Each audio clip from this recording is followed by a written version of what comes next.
në vjeshtën e largët të historisë sonë, kur fjala shqipe t'i gjej në heshtje, u ngritën burrat e dritës, ata shëndezën gjuhën në zemrën e kombit.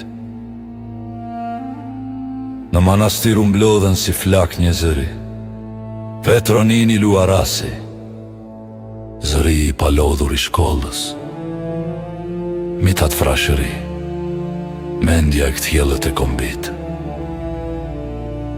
Faj Konicja, elegancja e fjales së pastër, Gjerg Fishta, poeti që i dha gjuhës krah, Ndremjeda, mjeshtri i rokjes dhe melodisë.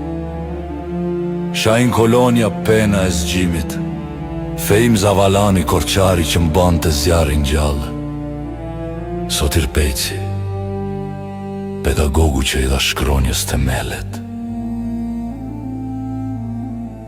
Ata nuk krijuan vetëm alfabetin,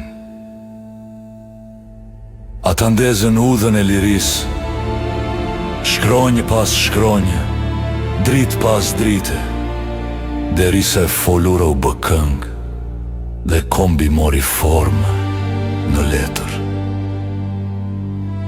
Me zemër të bashkuar, në ditët e kongresit u gdhent historia, të vendoset një shkrim i vetëm, një gjuhë e përbashkuar, që t'i flas botës me dinjitet dhe t'i bashkoj shqiptarët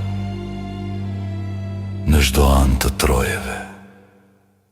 Dhe alfabeti lindi, si diell që ngro shpirtin, si urë që lidh kohët dhe njerëzit. Prej atyre burave, fjala shqipe sot rritet, këndon, shkruhet, jeton.